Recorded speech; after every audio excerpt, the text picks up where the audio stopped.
Hello everyone and welcome back to the Second Messiah.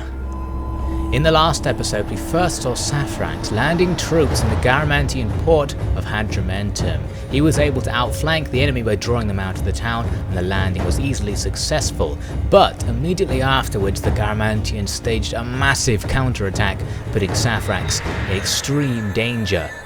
He took up defensive positions, but they were quickly overwhelmed, forcing him to pull back his line of defense further into the town.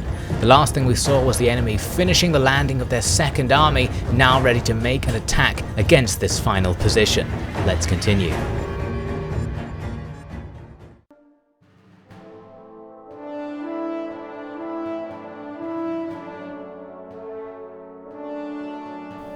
You're joking. That many? What was the old man thinking? He'll be dead by now then. Bet the old scrapper gave them a good final round though. You know, I spent a long time with the chief, and I guess I just can't imagine him ever being dead. Get out of here. Saphrax. I really thought he had it all planned out. One drunk night is all it takes, eh? So, we're going to have to do something about this. Sicily is in danger if the chief left them arms to sail with. I just can't believe he would take such a risk. Well, actually I'm lying. I know exactly what he was thinking. It was my brother who talked him into it. The Messiah, I should say. The chief really thought he could make it work, the whole crazy plan. You don't have to look like that. I ain't saying brother is lying or anything. Sure, he is the Messiah. Got enough proof of that. Just me and God aren't on great terms, nor me and his new son. But thinking about the chief, if he's really gone, I don't know, but it felt like carving ourselves a new land was his thing, and without him it's just gonna fall apart. Maybe I should finally reply to those letters. I don't know what's going to happen now, but the way I'm thinking, either the chief is alive and needs rescuing, or he's dead and his domain is going to get a little crazy. Both ways, maybe going to help my brother is going to make things better. Who knows? I'll decide tomorrow. Let's get to the food for now. Send someone down to the docks to see how many ships we can get together, just in case.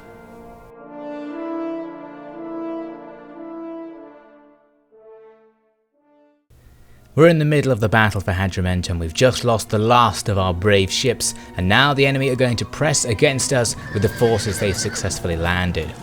Here we can see an enemy general moving up on his own against a relatively undefended part of my final redoubt, but luckily for me, my crossbowmen are going to be able to pick him off because he's really unenthusiastic about making his attack. He just stands there. So allowing him to do that will get him killed. Very good for me. On the other side, the enemy are making a more serious attack, moving in heavy infantry and skirmish units to press against my position. I don't have much to defend, but I've got a few scraps of units left to throw in to try and hold the enemy back. Here my Gothic warband will engage with the enemy's spears and an archer unit in melee, which is very good for me. We'll be wiping out both of these units, although my casualties are going to be quite high because I'm going to be taking sustained missile fire as well. I've still got a squad of Falxmen in reserve and some half-dead spearmen running from another battlefront along with these archers with no ammunition, ready to hold the enemy back since we've pretty much cleared the enemy in all sectors of the town but for the place where they're landing and advancing up the hill. So this is going to be our primary defensive position. A massive advantage the enemy have over me though is that their artillery ships are now free to bombard this position. You can see Saphrax takes a near miss, almost getting killed himself. The rocks flying in with unusual accuracy considering that from down there they can't even see where my troops are positioned, but they're well able to smash through my ranks. Saphrax taking another near miss. I had to move him away to put him behind a wall. I've already lost two of my onagers as well, and those onagers are the only things I can use to fire back. Luckily their next volley missed. But now I'm going to be under constant threat from this missile bombardment. You can see they've still got most of their ammunition left, and they're even moving in closer, which will probably increase their accuracy and increase the range at which they can hit me, allowing them to hit all of my units. Fortunately for me, my Gothic warband were just able to push away loads of those legionary defectors, especially because the enemy's missile fire was inflicting friendly casualties on their own unit. So although I've lost pretty much all of my fighting forces now, so have the enemy. So I actually have an advantage in terms of remaining melee units, but the melee units I have are being bombarded by those artillery ships and rained upon with arrows. The enemy still has plenty of archers left, and those artillery ships are really devastating my position. Here you can see my forwardmost unit taking arrows from the enemy. I was moving some archers forward to distract the enemy's archers, but a direct artillery hit comes right along the line, smashing my spear regiment apart, halving their strength. We're really getting torn apart by this enemy fire, and the enemy only has its landed naval marines as melee units left, but at this rate we're going to lose pretty much everything before those marines make their attack. I finally get my onagers in position to fire back at the enemy's artillery ships. They're almost out of ammo, so at this point destroying them isn't going to save me all that much trouble. Unfortunately, my first shot missed the second hits. It'll take a couple of hits to bring down those ships, but I've got a bit of ammo left, so I'm going to try and do it. The enemy have plenty of archers who are going to just be raining fire on my position, so I decided to start using distractions all over the place. Here you can see I've got a loosely formed up squad of my own archers with no ammo, standing near to the enemy's archers so they will fire at this low value unit and protect my last remaining spear line. One of the enemy's artillery ships is hit by 2 direct shots from my onager, sinking the ship entirely, although I believe it was already out of ammo at this stage. The other ship has a couple of shots left and comes in super close to fire them up at me. I've still got a bit of ammo left myself on the onagers, so I might be able to drive them away.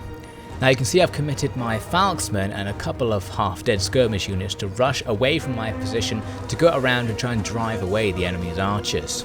Now the remaining enemy forces decided to adopt a tactic that was very useful for my defensive plans. They just attacked the barricades on this street, and while they're there my crossbowmen can shower them with bolts from behind, so this is fine by me.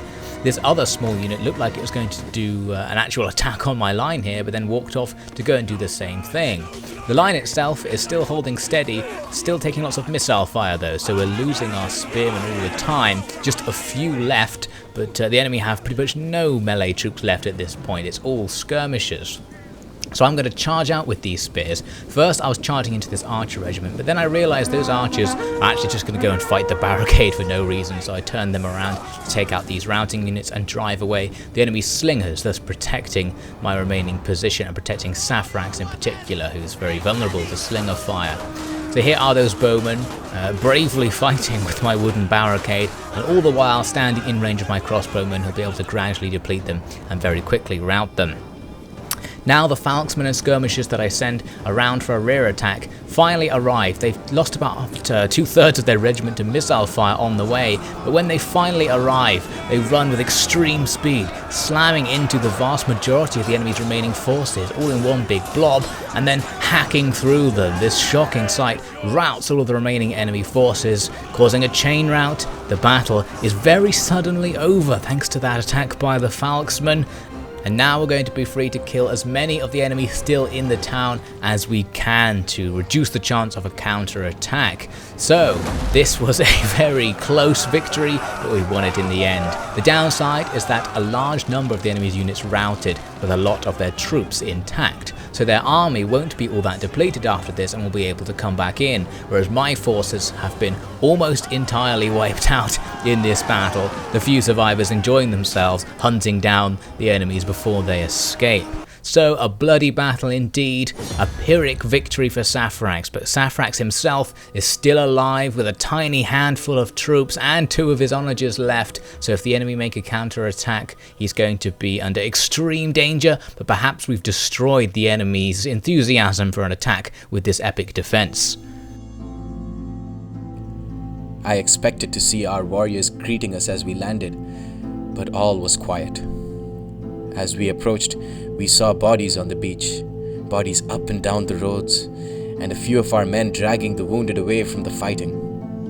The thud of the dead against the hull of the ship as we approached chilled everyone into silence. When we set foot on the shore, we found our wounded weeping for mighty St. Gamanisken, who had fallen in the struggle. No one could believe it was true, but his death was the only explanation for how the enemy banners still mocked us from their redoubt. Then there was a mighty roar. A wave of stinking, screaming gods appeared from nowhere, slashing wildly as they charged with inhuman speed. I was among the few who escaped them, escape that scene of utter horror. With the battle finally over, it's time to take a look at the results. You can see we totally destroyed one of the enemy's reinforcing armies, the tiny one. Miraculously, in Saphrax's force, only 2 regiments were disbanded, despite some of them having almost all of their men lost, which is fantastic news because the regeneration from this battle and the end of the turn will restore many of those regiments to an okay condition. The enemy's leading army is in good condition as well, but a lot of their reinforcing armies were very badly damaged in this battle. So all of those forces will now fall back. The leading army is still the main threat because it's right next to us, and with most of its strength still ready to go, it could come straight back. The Garamantians also make sure to stop Amalric from doing any spying on their territory by locking him down with their own agents. So here's the confirmation of the enemy officers killed in that battle, and that Amalric has indeed been distracted by the enemy's agents. There's now 2 there sticking him in position. He's kind of stuck here because they're both going to keep doing this to him. All he can do is attempt to do it back, meaning the enemy can't move, but they can still do actions against me because they're already standing there. So this is going to be a never-ending contest until one side, or their side more likely, decides to stop doing actions against me. So here's Saphrax's army, and look at how much of its strength it's got back there. It's almost back to half strength after that battle, both a result of taking on loads of captives from the enemy side and the usual end of turn regeneration combining together. The town's garrison here has almost fully been replenished despite being at 0 troops, and the naval garrison's at full strength as well. I think that's just from repairing buildings, has also restored the garrisons associated with those buildings. The danger still around is one of the Garamantian's allies coming in from the east. He's 1 turn away from attacking, so this turn another full stack could be coming in with support from the still half strength stack of the Garamantians to the north. And of course any other forces in the fog of war that we can't see. So, despite having a surprising number of his men still ready to fight, Saphrax is in a very dangerous position. Further to the east, Geilamir is finally able to finish his dangerous walk through the desert to reach this small Garamantian town by the oasis, where he wipes out the insignificant defense and is able to occupy this town for himself. An easy victory, his men will now start to regenerate, the majority of the losses in this campaign being due to the heat and weather rather than the enemy forces themselves. We'll repair up the place and now wait out to get those troops back, because it's going to be a dangerous walk through attrition to escape this area as well. Next, I decided that Edgar is going to come and take part in the war in Africa, setting his whole army into a fleet, and is going to sail south towards Saphrax's position. I considered using double time, but actually the added movement points it gives you aren't all that impressive. It would still take me 2 turns to reach Hadrumentum, so I thought I might as well do it the safe way. So he's going to move down next turn. He will arrive, meaning he won't be in time to stop any attacks happening this turn, so we're still in a little bit of danger here. It also leaves me with only 1 small army behind in Attila to deal with any invasions there or any uprisings. The Garamantian ally doesn't attack, it just moves forward very slightly, and the other stack moves to sit behind them. So it seems they really have been put off from the attack by the fact that we just beat them so resoundingly, because they actually had a pretty good chance of succeeding with a second attack. Now Attila come to me with a random peace offer. They want me to pay them an enormous amount in exchange for peace, despite me having taken the majority of their territory in this war. I turn that around and say, if you beat my tributary state, we'll have peace. They come back still asking for massive sums of money. It's not going to happen. We get a rebellion in Libya, which is bad news, especially for Vithericus, who is still trying to capture Libya. And someone is trying to stop Edgar from getting onto our council positions, so Vithericus is just going to force him on now that Edgar has shown his willingness to help out on Vithericus' mission. So we can see the rebel army is sitting right here, right next to Roderick's army conveniently, and it's going to be building itself up, which I'm willing to allow, because we'll just let them improve my public order by bringing all the rebels out into the army, and Roderick's force here can then just step out and easily engage them. I'm even going to hire extra troops to make sure that's as easy as possible. So for Vithericus, still laying siege at Ptolemais, he has finally finished building the ladders he needs to get inside and can make his attack. Vithericus seems to be a particularly slow leader when it comes to ordering the construction of ladders. We had the same problem at Alexandria, but still, we finally occupy the city, and this means Libya is now unified under Vithericus, and half of Africa is now unified under Vithericus. In fact, we're halfway to completing our mission of capturing all of the territory on the continent as per God's plan. Of course, Saphrax prevailed. If it were just one of you against 1,000,000 of our foes, you would prevail. For the light of the Lord protects all who believe, all who serve. Lord Saphrax served his people and his world in his brave acts, and so my father has brought him through the first of the many hardships we must face. He will be among the first to kneel at the throne of the Creator when he comes to take his place as the ruler of the new world. Drenched in the blood of the world's forgotten heathens, the Lord will smile on him and remember his name for all of the time outside time, across all of his godly realms. We should all strive to follow Saphrax's glowing example. Edgar is now free to continue his voyage down to the docks at Hadrumentum, where he will be reinforcing Saphrax's position, meaning that now we're under much less risk of attack and Saphrax can freely regenerate his army and get it back up to strength. The enemy still standing off against us, though, could pose a threat if they have more than the forces we can see. We can see about 1.5 stacks, considering the second stack's only at half strength, so we now have 1.5 of our own.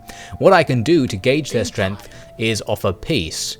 The Garamantians' allies have a low chance, suggesting that they have more forces hanging around somewhere, while the Garamantians themselves have a high chance, suggesting they think they're in a position of weakness, which is very good news for me, because this means that I can just continue on in the war. I actually did consider for a moment accepting peace, because the regions I've captured could do with some development, so I could use that as a gap in order to do this, but I decided that Vithericus would probably be impatient to achieve his lord's goals and would just push on regardless. So that's what I'm going to do. First, Geilamir is going to move yet further west. I wasn't going to move into enemy territory right away. It's a very long walk towards the Garamantian capital down there in the desert. And I actually realised it would probably be very costly to walk all the way down there. So to start with, I'm just going to go and fortify the border, basically taking up a defensive position so the enemy can't come from their capital into my newly acquired territory. And next time I'm going to reassess this situation. We don't have much intelligence on the enemy's strength at their capital, so it's hard to know whether making that dangerous advance is really worth it. Back up in Hadrumentum, Edgar is going to come out of his boats and set up on land, a more advantageous position from which to defend the city if it was to come under attack from the enemy forces to the southwest. I think the allies of the Garamantians might just have more forces they could bring up to attack, so we have to be careful about that. As we move on, those forces already present actually move east, abandoning the province, and then the Garamantians ask again for peace. They're willing to offer quite a large sum of money in exchange for peace, which is more good news for Vithericus, because although he doesn't intend to accept this peace, it suggests the Garamantians are getting weaker and are getting desperate for us to stop attacking them. Of course, this simply means that we should keep attacking in order to press our advantage. Although this is bad news for Amalric, because as evidenced by these delays in the end turn sequence, the enemy are going to keep doing agent actions against him, so he's not going to be going anywhere soon. We also see them fall back from Hadrumentum with their remaining forces, so it seems they are truly weak and not able to bring up reinforcements to continue their assault. Bad news though, typhoid fever has just broken out in Syracuse, the province that Saphrax left behind. Perhaps the old world is going to see more disease as the apocalypse grows ever closer. Vithericus really needs to get on and take Africa before it all goes to hell, so he's going to have to move straight west from Ptolemy. I'm going to move overland. I could move using the docks to sail towards the next Garamantian settlement, I think it's Leptis Magna, but I'm going to go overland in order to do some recruitment basically. First I need to build up this church here in Ptolemais because it needs to start being converted to Arian Christianity. And you can see here there's a carpenter which allows me to build onagers, and this is going to be particularly useful because the next settlement I need to take is a walled one. So rather than having a long siege with Vithericus taking ages to build ladders, this time I'm going to bring an onager. I can just smash through and auto-resolve if the city's ungarrisoned, and if it is garrisoned I can manually create a breach from which to attack. For Geilamir, I decided I wasn't going to send him west through the dangerous attrition-heavy march towards Garamantian because there's actually an easier approach from the north, so if we take Leptis Magna first and then move south, that would be a less dangerous route. It does mean leaving the road from Garamantian towards my recently acquired territories open, so the enemy could counterattack, but I'm gambling that they don't have the strength or the will to actually do that. So Geilamir is going to follow behind Vithericus. Plus, he's going to be able to recruit an onager into his army as well, since he's still in the province. So we're going to have two powerful armies advancing west along the coast, and we should be able to smash through the remaining Garamantian holdings and then turn down to hit their capital.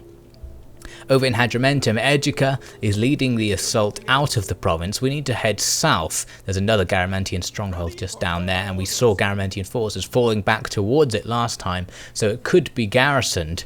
I didn't want to advance right away because of the attrition and because I couldn't reach it this turn, so I'm going to sit on the edge of the province, and Saphrax is going to come out to support just in case the Garamantians counterattack that position.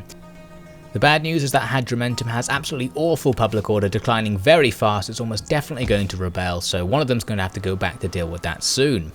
And now, going into the next turn, the Garamantians pull a sneaky move. They bypass Vithericus and Geilamir's position to hit Ptolemaeus by sea, their king leading the navy in the assault. We have only a tiny force inside to receive them. The chance of victory is minor, but I noted that their super high-ranking faction leader on some of the leading ships is going to be particularly vulnerable in this battle. We might be able to kill their king even if we can't hold the city, so I decided to fight this. Let's see how I do. These Ostrogoths are not men like you or I. Perhaps they were once men, but now their vision is clouded by a thirst for aimless war. They are the puppets of demons. They do not follow the rules of war. They do not rest or eat or take shelter from the sun. They only advance, eager to kill or die. These are the monsters whom my father spoke of before his death. The monsters are prophecies of your finest triumphs described, imitations of men who are vessels for the dark forces of the heavens. But one more thing we know, that they are killed just as easily, if not more so, as any foolish soul who knows not the folly of conquest. Let us teach them the consequences of their arrogance.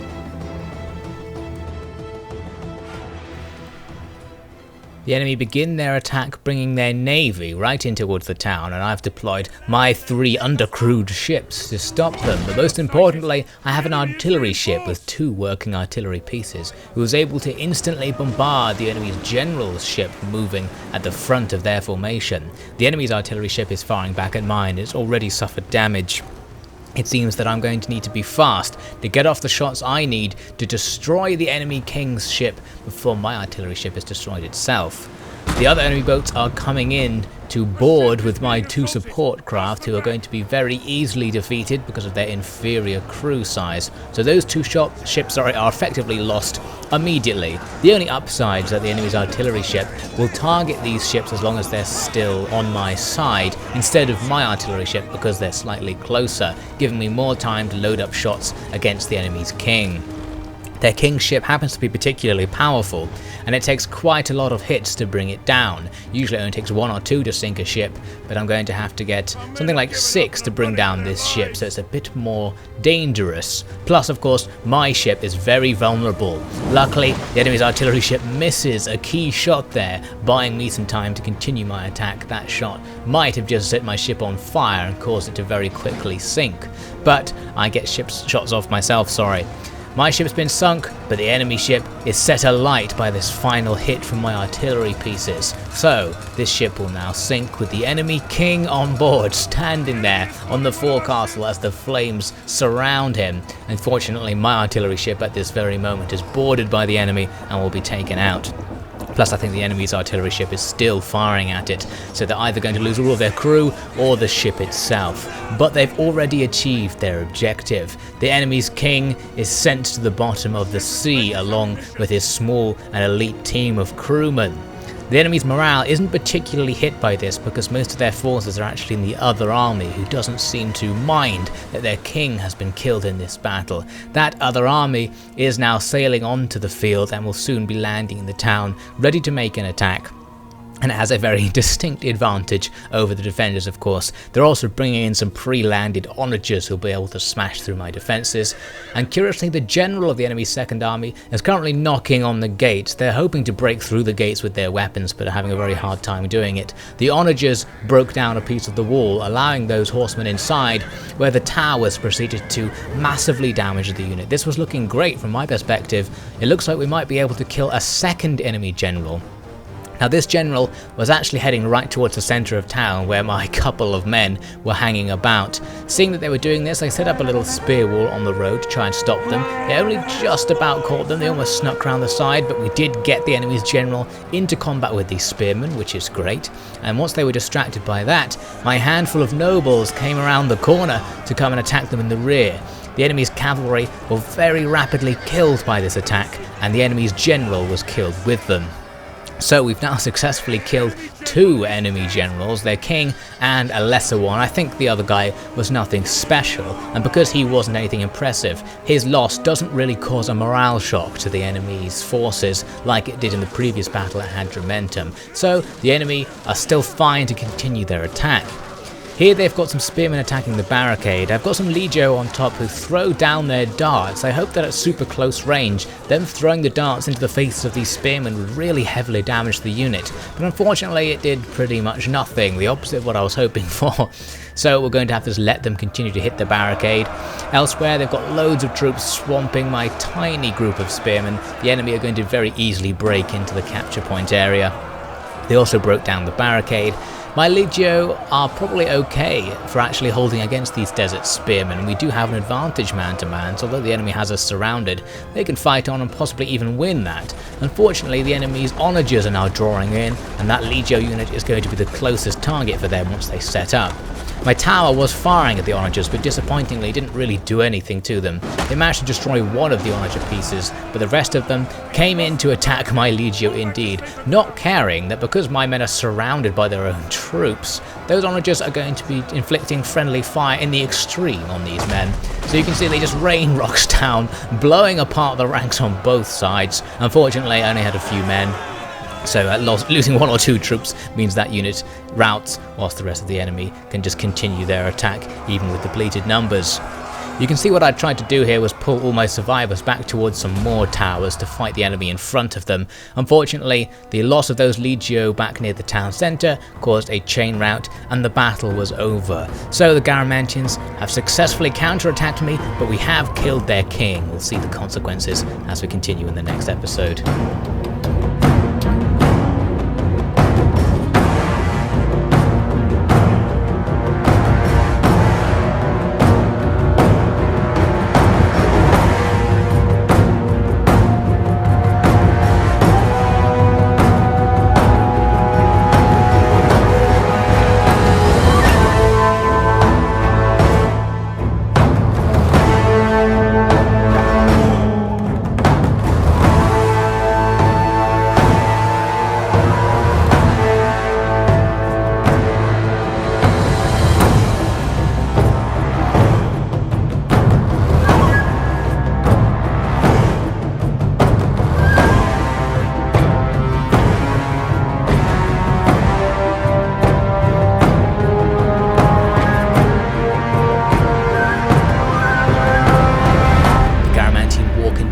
As our 4 big hitters combine their strength on the next episode of The Second Messiah.